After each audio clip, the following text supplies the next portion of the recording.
Hello, good morning students. Then നമ്മൾ ഇനി discuss ചെയ്യാൻ പോകുന്നത് യൂണിറ്റ് 6 ഭാഗങ്ങളാണ് എക്കണോമിക്സ് ആൻഡ് സോഷ്യോളജി. സോഷ്യോളജിയും എക്കണോമിക്സും തമ്മിൽ എങ്ങനെയാണ് കണക്റ്റ് ആയതെന്നാണ് ഈ ഒരു യൂണിറ്റിൽ നമ്മൾ ഡിസ്കസ് ചെയ്യാൻ പോകുന്നത്. ഒരു പേരുണ്ടാവും, യൂണിറ്റിൻ്റെ നെയിം പറയുന്നത് relationship of sociology with economics. Okay, സാമ്പത്തിക ശാസ്ത്രവും സാമൂഹിക ശാസ്ത്രവും എത്രത്തോളം ഇൻ്റർ കണക്റ്റഡ് ആണെന്നാണ് പറയുന്നത്. ദെൻ ഇതിൽ നമ്മൾ ഡിസ്കസ് ചെയ്തു എക്കണോമിക്കലി നമ്മുടെ സമൂഹത്തിലുള്ള പ്രശ്നങ്ങൾ അല്ലേ, എക്കണോമിക്കലി നമ്മുടെ സമൂഹത്തിലുണ്ടാകുന്ന അൺഎംപ്ലോയ്മെൻറ്റ്, ഇതൊക്കെ തന്നെയാണ് എന്ത് സാമ്പത്തികപരമായി നമ്മളെ പിന്നോക്കത്തിലേക്ക് നമ്മൾ എത്തുന്നതും ഇതൊരു സോഷ്യൽ ഇഷ്യൂ ആയി മാറുന്നതും. ഈ ഒരു കാര്യങ്ങൾ തന്നെയാണ് നമ്മൾ ഇതിൽ ഡിസ്കസ് ചെയ്യാൻ പോകുന്നത്. ഇതിൽ introduction, just objectives, introduction, relationship of sociology with economics, definition of sociology, definition of economics, difference between sociology and economics, definition given by different economists and their revolution, then relation to sociology and definition given by different sociology that their relation to economics. Okay, then economic sociology as a sub-discipline of sociology. Next one, history of economic sociology, contemporary economic sociology, origin of new economic sociology. Next, common issues of concerning both sociology and economics, unemployment, child labor, inequality, that is the common issue. Then നമ്മൾ ഇനി discuss ചെയ്യാൻ പോകുന്നത് എന്താണ് അല്ലെ, definition of economics. Economics എന്നാൽ എന്ത് ഡെഫിനേഷനാണ്. നിങ്ങൾ എന്ത് ചെയ്യുക, മുന്നിലൊരു നോട്ട് ഉണ്ടെങ്കിൽ ജസ്റ്റ് ആ നോട്ടിലേക്ക് നിങ്ങൾ ജസ്റ്റ് എഴുതാൻ പറ്റുമെങ്കിൽ എഴുതി വെക്കുക. ഡെഫിനേഷൻ ഓഫ് എക്കണോമിക്സ് ആണ് നമ്മൾ ഈ ഒരു പാർട്ടിൽ ഫസ്റ്റ് പറയാനുള്ളത്. Economics is A social science that deals with a human wants and their satisfaction. Then അതാണ് ഡെഫിനിഷൻ, ഡിഫൈൻ അല്ലെങ്കിൽ നിർവചനം. വാട്ട് ഈസ് എക്കണോമിക്സ്, എന്താണ് economics? Economics is A social science, അതൊരു സാമൂഹിക ശാസ്ത്രമാണ്. ദാറ്റ് ഡീൽസ് വിത്ത് എന്തിനെ പറ്റിയാണ് പറയുന്നത്? With human wants and their satisfaction, മനുഷ്യൻ്റെ ആവശ്യങ്ങളും സംതൃപ്തിയും. സാറ്റിസ്ഫാക്ഷൻ, തൃപ്തി, മനുഷ്യൻ്റെ തൃപ്തിയും മനുഷ്യൻ്റെ ആവശ്യങ്ങളും അടങ്ങിയ സാമൂഹ്യ ശാസ്ത്രത്തെ എക്കണോമിക്സ് എന്ന് പറയുന്നു. നെക്സ്റ്റ് ഇതിൽ പറയാം, classical economics assumes the peoples has unlimited wants and resources to satisfy this want are limited.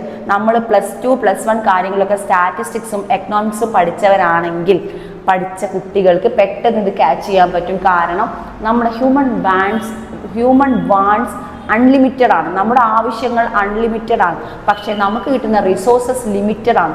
ലിമിറ്റഡായി കിട്ടുന്ന റിസോഴ്സിനെ മാക്സിമം യൂട്ടിലൈസ് ചെയ്ത് എങ്ങനെ യൂസ് ചെയ്യാം എന്ന് ചിന്തിക്കുന്ന ആ ഒരു കാറ്റഗറി എല്ലാം എന്തിൽ ഉൾപ്പെടുന്നു? എക്കണോമിക്സിൽ ഉൾപ്പെടുന്നു. അപ്പോൾ എപ്പോഴും മനസ്സിലാക്കുക, നിങ്ങൾ ആൻസർ ചെയ്യുമ്പോൾ എപ്പോഴും റിപ്പീറ്റായിട്ട് ചെയ്യേണ്ട ഒരു കാര്യം, റിപ്പീറ്റായി മനസ്സിൽ ഓർക്കേണ്ട ഒരു കാര്യം, ഹ്യൂമൻ വാണ്ട്സ് അൺലിമിറ്റഡ് ആണ്, റിസോഴ്സസ് ലിമിറ്റഡ് ആണ്. ലിമിറ്റഡ് ആയ റിസോഴ്സിനെ കൊണ്ട് അൺലിമിറ്റഡ് ആയ ഹ്യൂമൻ വാണ്ട്സിനെ എങ്ങനെയൊക്കെ നമുക്ക് യൂസ്ഫുള്ളായി ഉപയോഗിക്കാം എന്ന് തന്നെയാണ് എക്കണോമിക്സിൽ പറയുന്നത്. ഈ ഒരു ജസ്റ്റ് ഇത് മനസ്സിലാക്കിയാൽ തന്നെ നമുക്ക് എന്ത് ചെയ്യാൻ പറ്റും? മാക്സിമം ആൻസർ ചെയ്യാൻ പറ്റും. പിന്നെ ഇത് റിലേറ്റഡ് ആണ്, നെക്സ്റ്റ് വരുന്ന പോയിന്റ്സ് എല്ലാം ഈ ഒരു പോയിന്റ് റിലേറ്റഡ് ആണ്. നെക്സ്റ്റ് ഇതിൽ പറയുന്നത് there are always engage the work sector of things they need to the satisfaction of their wants. The farmer in a field, the worker in the factory, the clerk in a office and the teacher in the school are all at work. The basic question that arises here is why different people undertake these activities. This answer is that they are working to earn income with which they satisfy their wants. അപ്പോൾ ഇതിൽ example വളരെ സിമ്പിളായിട്ടാണ് നമ്മളെ sociology ടെക്സ്റ്റിൽ കൊടുത്തിരിക്കുന്നത്. ഒരു teacher സ്കൂളിൽ ജോലി ചെയ്യുന്നത് ഒരു മില്ലിൽ പൊടിപ്പിക്കുന്ന മില്ലിൽ വർക്ക് ചെയ്യുന്ന ഒരാളും, ദെൻ പിന്നെ എക്സാമ്പിൾ പറയുന്നത് ഓഫീസിൽ വർക്ക് ചെയ്യുന്ന ഒരു ക്ലർക്കും, ഒരു സ്കൂളിലെ ടീച്ചറും, ദെൻ അങ്ങനെ ഒരു വർക്കറും, ദെൻ അങ്ങനെ വർക്ക് ചെയ്യുന്ന ആളുകളും എല്ലാവരും എന്താണ് ചെയ്യുന്നത്? അവരുടെ ഹ്യൂമൻ ഇൻകം പ്രതീക്ഷിച്ചുകൊണ്ടാണ് അവരെന്ത് ചെയ്യുന്നത്? പ്രതീക്ഷിച്ചുകൊണ്ട് അവർ ജോലി ചെയ്യുന്നത്. ഈ ഇൻകം കിട്ടുമ്പോൾ അവരുടെ ഹ്യൂമൻ വാണ്ട്സ് അല്ലെ, അവരുടെ ആവശ്യങ്ങൾ നിറവേറ്റാനാണ് അവർ ശ്രമിക്കുന്നത്. ഇതാണ് എന്ത് പറയുന്നത്? നമ്മുടെ എക്കണോമിക്സ് എന്ന അതുകൊണ്ട് എക്സാമ്പിൾ വെച്ച് നമ്മുടെ ടെക്സ്റ്റിൽ കൊടുത്തിരിക്കുന്നത്. ഹ്യൂമൻ വാണ്ട്സ്, അത് ആവശ്യങ്ങൾ നിറവേറ്റാൻ ഓരോരുത്തരും ഓരോ ജോലിയിൽ ഏർപ്പെടുന്നു. That simple. ദെൻ നെക്സ്റ്റ്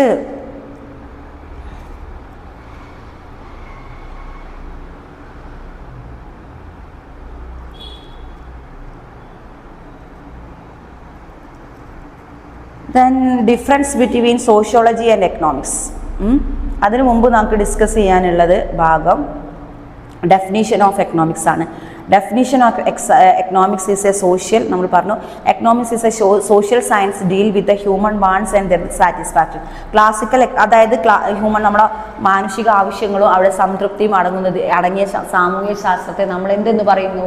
സാമ്പത്തിക ശാസ്ത്രം എന്ന് പറയുന്നു.